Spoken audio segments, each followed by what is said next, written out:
Welcome to Pulse Check Wisconsin.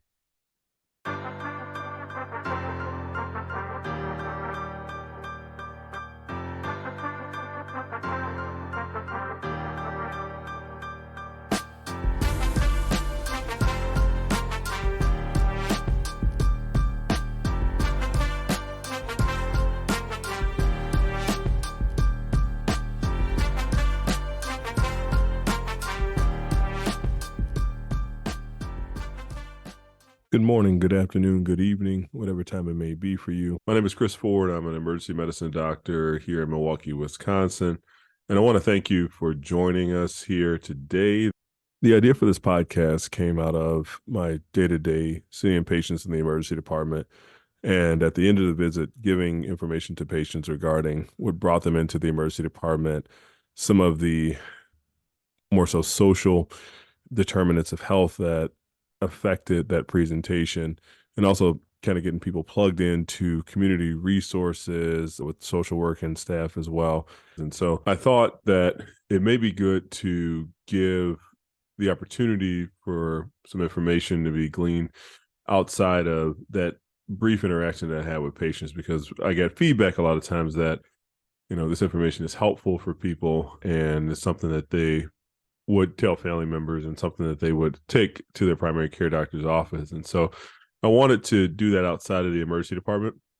In addition to being an emergency medicine doctor, I'm also a volunteer in many aspects of my life. So one aspect is with community service. So I'm a big advocate for health policy as well as for health equity, social justice, things of that nature. And so I do community walks in the city of Milwaukee. So it's a program that's called Walk with a Doc, MKE, where we do biweekly walks in partnership with AARP Wisconsin to kind of help promote a healthier lifestyle for a lot of the folks in the community, to give a safe environment to do that as well. So in addition to that, I've worked in many different aspects. So I'm a volunteer board member for the Children's Health Alliance of Wisconsin, where we serve to provide assistance to pediatric patients as they're growing up in terms of helping reduce the amount of lead exposure. So we have lead initiatives that we work with as well. We have asthma initiatives, things of that nature. And so during the duration of this podcast, what I'll be doing is I'll be inviting some folks on that I work with in a lot of these different avenues to kind of help provide you some of that information as to what we're doing, as well as to how you can help out if you have any family members that are interested, or anyone else that can benefit from it. These podcasts will be easily available, and this information will be available as well later on in the website. Another thing that I have been involved with are some of the larger legal cases in the state of Wisconsin. And so one thing is the redistricting efforts in the state of Wisconsin. And so in 2020, I was involved in a commission that was created by the executive order by the governor of Wisconsin at the time, who was Tony Evers, who is Tony Evers at this time still. And the commission was called the People's Maps Commission. What this commission was modeled after other commissions throughout the country, similar makeup in terms of removing politicians away from the spectrum of redistricting. So removing, any political pools, any political gains, things like that. And so we were compiled as a commission in order to help folks, give their testimony to help provide where they think that those lines should have been drawn. And in that, we ended up coming up with maps that we presented to the legislator as well as presented to the governor, and the governor eventually ended up taking on. As you know, our process, albeit completed in 2021, the process of redistricting is still ongoing right now. There's a lot in the news right now about the Supreme Court, whose makeup has changed since we submitted our maps, who may be taking a look and taking in consideration at making either their own maps from independent counsel, or taking up one of the 6 maps that were submitted to them from different entities throughout the state, including the governor himself and some members of the legislature. And so we'll be getting into that a little bit more too. One of the reasons why I got involved in the redistricting case, got involved in the commission, was because there is a large tie from healthcare as well as representation at the state level. And as a lot of you may already know, especially those who are just first now picking up this podcast, there's a huge correlation between your representation at the state level as well as your day-to-day life. As we talk about, most politics are local, and the important politics are local for you as well. So, the presidential election, albeit important, does not have as much stake in your day-to-day life as, your local elections, your school board elections, your assembly, your Senate and congressional district elections. And so those are going to be the folks that are going to be making the decisions for your day-to-day life when it comes to, your housing, when it comes to your general health, when it comes to your ability to afford your medications and afford your health care, as well as, the access to health care in your communities. So all those things are correlated. And what we'll do is we'll bring on some folks to talk about that as well, to give you some better context. So that was a huge spiel about redistricting, but we'll get into that in future episodes as well. So in addition to that, I'm also involved in the Dobbs case in the state of Wisconsin. I'm one of 3 physician interveners in the decision for Roe v. Wade here in the state of Wisconsin. And so the reason why I got involved in that was kind of similar to the redistricting efforts as well.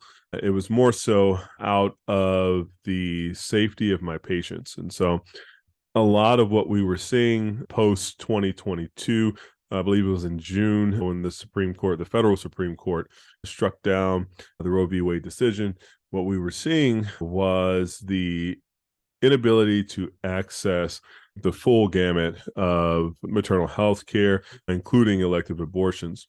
Now, that didn't mean that abortions, stopped being something that was available to folks in the country. That just meant state by state basis, each individual state got to determine what their allowance would be for abortion care. And so in the state of Wisconsin, as you all may know, we reverted back to the laws that were on the books that were essentially archaic and were not based in any of the current guidelines that we have in medicine. In fact, a lot of these rules in place were put in place before we knew that bacteria and viruses caused illnesses, right? And that's how far back that ruling was. So what we'll do is I will have on some folks regarding that case as well, to kind of talk about where we are and where we are going, just to kind of give you a better understanding of, where we are at in the state for that, and what the risks are at this current time for our pregnant patients that we're seeing in the emergency department.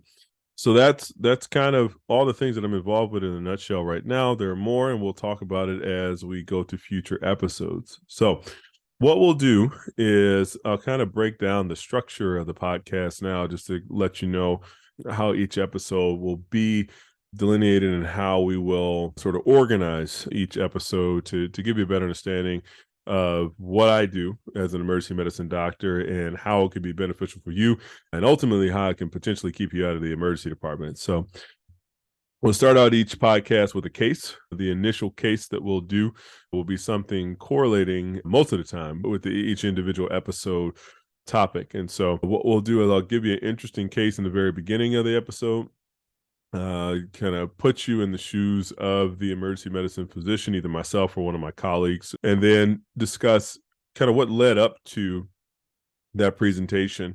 And then at the end, give you some advice and give you some tips and tricks preventative that can keep you out of the emergency department. Because, as the old adage goes, 1 ounce of prevention is worth a pound of cure. And so that's kind of what we'll be doing. We're going to go ahead and start this initial episode out with a case that I have. I did a lot of international work. My wife and I both, my wife is a pediatrician, and we did travels in Central America as well as in Africa in order to participate in global health through the University of Wisconsin, as well as the Medical College of Wisconsin, where we attended medical school. So this first case will be taking place in one of the hospitals that I had the privilege of working at, learned a lot from, in Addis Ababa, Ethiopia. This is in Black Lion Hospital in the capital. So without further ado, here is the first case.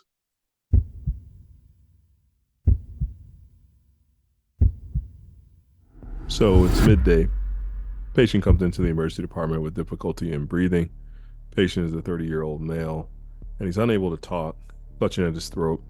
The family who has arrived with the patient states that he's been having difficulty breathing all day and a little bit yesterday. And today he has been unable to talk and it's getting worse. So they decided to bring him into the hospital. At the time of his arrival, the patient's oxygen is at about 85%. For reference, above 90% is what we consider to be normal. And so, because it's so low, the residents spring into action, given his presentation as well as given how he looks. So, they bring the patient to the back of the critical care section of the emergency department. Seeing that his airway is compromised, the residents decide appropriately to place a breathing tube, as they are concerned at this time that the airway is closing imminently, which, if it does, can lead to death relatively quickly.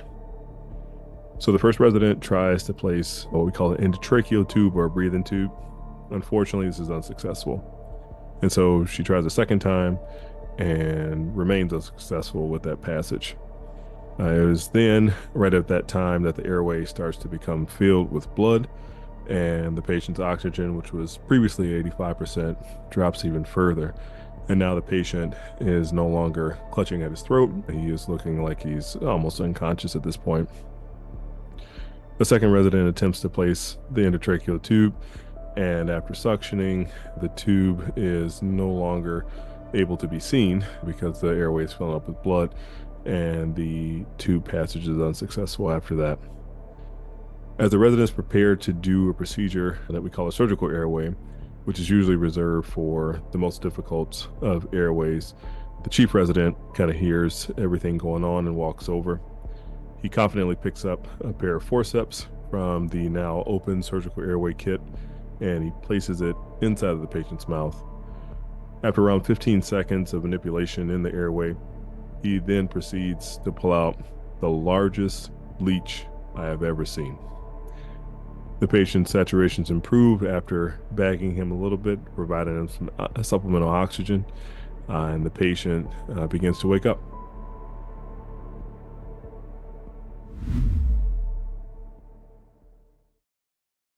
So, like I said at the beginning of this case, a lot of this is more so supposed to be educational. Eventually, we'll get into cases that will be everyday bread and butter emergency medicine and presentations that we see here stateside. But I thought that this one would be an interesting case just to start out with because, you're not going to see this every day, at least here in the United States. But so it's a couple things in this that are important. The first thing in emergency medicine that we harp on when you're first learning emergency medicine and late into your career are what we call the ABCs of emergency medicine. And so ABC stands for airway, breathing, and circulation.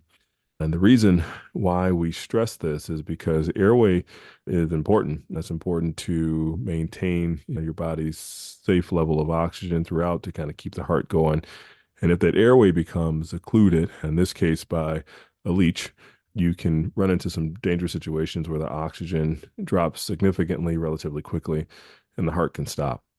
In any airway case, you're going to have a high level of anxiety and high level of stress because you have to provide definitive treatment. In this case, it was removal of the leech, but in other cases, it's providing an airway with that breathing tube that we talked about before. Um, and so you saw in this case too the hierarchy of emergency medicine. And so we see, the residents will essentially get the first go at airways, especially in teaching hospitals. And so the first resident tried to place the airway and couldn't. And so therefore, a more senior resident came and tried to place it. And then finally, kind of the hero of the case, who was the chief resident, was able to definitively make the diagnosis and provide the treatment that was life-saving for this patient.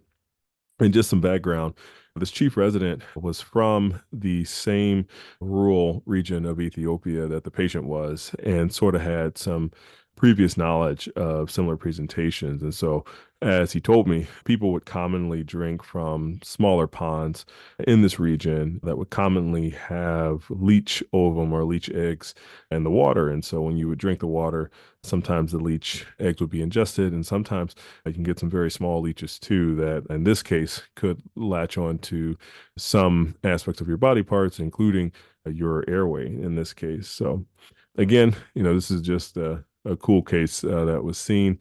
Fortunately, had a good outcome. Not much to really glean out of this one in terms of any preventative things to keep you out of the emergency department, except to say, if you're ever in rural Ethiopia, try not to drink from the ponds. The leech, for all animal lovers out there, was not harmed. It's important to know that the leech, as of the last time I was in Ethiopia, which was in 2016, was in a 2-liter bottle where the leech was housed, and it was the official pet of the resident room. So the leech may still be there to this day. So that was the airway case, and I hope you enjoyed it. So that's it. That's the first episode in the books.